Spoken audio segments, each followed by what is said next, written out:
Welcome back to the program. This is your host, Jeremiah, welcoming everyone joining us from across the Faith Radio Network and also welcoming our studio audience. We're broadcasting here in Katy, Texas from the Bible Seminary. I encourage you to check out their website, www.thebibleseminary.org.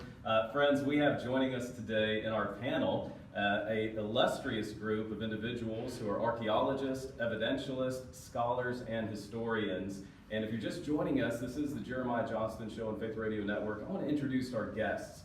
First, to my immediate right, for those of you that are watching on Facebook Live, is Alisha Crowe, a renowned, excellent Israeli archaeologist who for years worked for the IAA, that's the Israel Antiquities Authority, excavator, scholar, and now a licensed tour guide. Shukron graduated from the Institute of Archaeology of the Hebrew University at Jerusalem.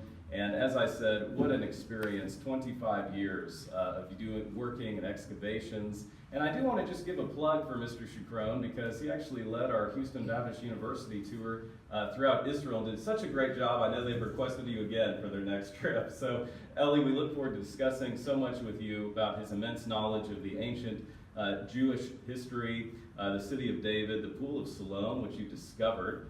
Friends, Jesus, if you open up your Bible to John chapter 9, healed a blind man at the Pool of Siloam, and that pool goes back 7 centuries, stretches all the way back to Hezekiah. Ellie, will you say hello to the Faith Radio audience? Hello everyone, from Jerusalem. No, we're in Houston. Yeah, but I bring the Holy of Jerusalem to Houston. So. Thank you. Hello everyone. And then next to Ellie, if you're watching on Facebook Live, and those of you listening, is a dear friend of mine, Professor Craig Evans, prolific New Testament scholar, the finest Jesus scholar in the English-speaking world, certainly. Dr. Evans is well known for his contribution to Gospels, historical Jesus studies, and he is the John Bassanio Distinguished Professor of Christian Origins at Houston Baptist University. Dr. Evans has over 700 publications and many wonderful publications as well for the church. And he teaches at Houston Theological Seminary. Dr. Evans, say hello, if you would, to our audience. Well, thank you very much, Dr. Johnston. It's good to be here, and it's great to be teamed up with Alisha Crowe and Scott Stripling, too. I've worked with Ellie before in Israel, and we're going to be doing work next year in the fall of 2019 with the Living Passages tours, and it'll be a lot of fun. I look forward to that very much. Good to be here with you. And friends, I want to encourage you especially to connect with Ellie and Dr. Evans and Dr. Stripling on social media. You can follow Dr. Evans right now at Dr. Craig A. Evans and Eli Shukron on his Facebook page. That's Eli Shukron, Shukron. And then our final guest, a dear friend of mine, Dr. Scott Stripling, who is indeed the provost here at the Bible Seminary. You do so much, Dr. Stripling, and you're a bodybuilder. I just don't know how you do it all. It's just so cool. Friends, you don't want to meet Dr. Stripling in a dark alley, or maybe you do, if he's on your side. But Scott serves as the provost, as I said, here at the Bible Seminary. But he's also director of excavations and associates of biblical research. I know you've received awards, your organization in the past, for having things like Discoveries of the Year, so I hope to get into that as well. He speaks at churches, conferences, and seminars. Dr. Stripling, say hello if you would to our audience as well. Thank you, Dr. Johnston. It's great to be with you, and just looking forward to hearing from Professor Evans and Eli Shukron, and this is going to be a dynamic time. Now, friends, I want to start for our audience because we have many people that listen to this program, and some have just recently come into the faith. And they hear a word like archaeology, and it can be overwhelming. Oh my gosh, is this program, I've had problems with my kids this week, or I had to bail my kid out of jail. How is this program going to minister to me? And I think it's so important that we guide our listeners and our audience by the hand so that they understand that Christianity is verifiable. Unlike any other religion in the world, except for Judeo-Christian belief, our faith says you can test us against history. Ellie, can you talk for a moment about the importance of archaeology as it intersects with faith? Why is it important?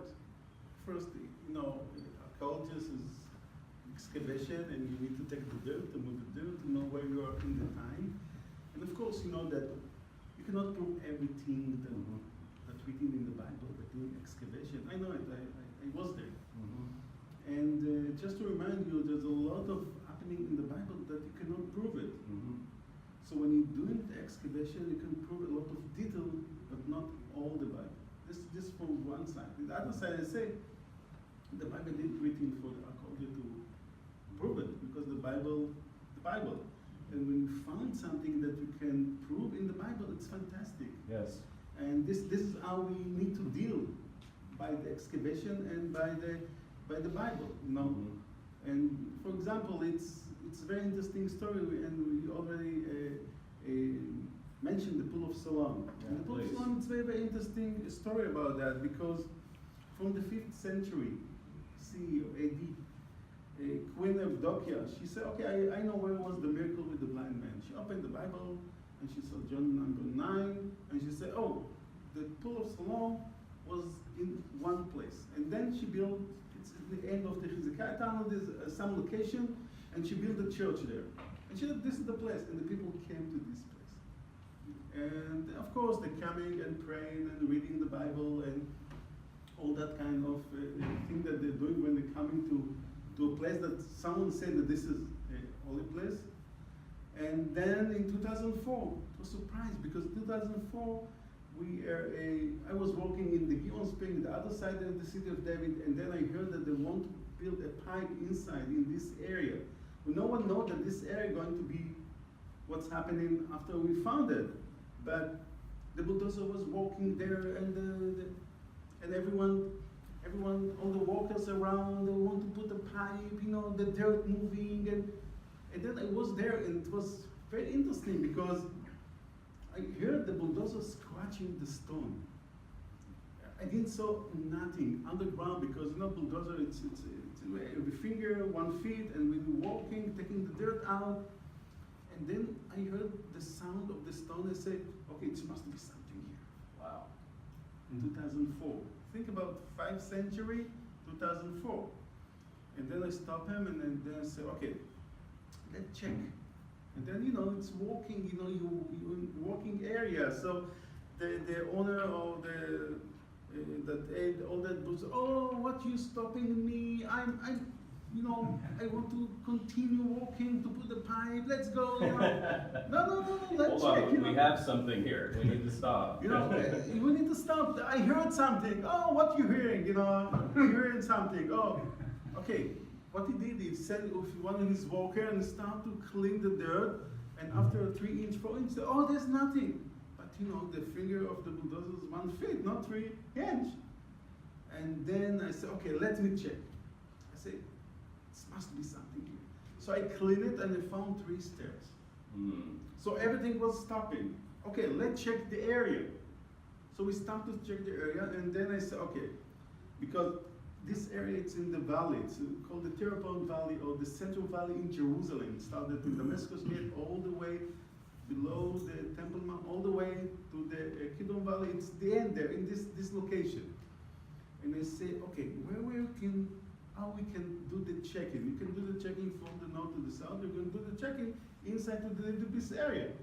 I said, okay, let's do the Libis area, because if there's anything there, we can find it. Yes.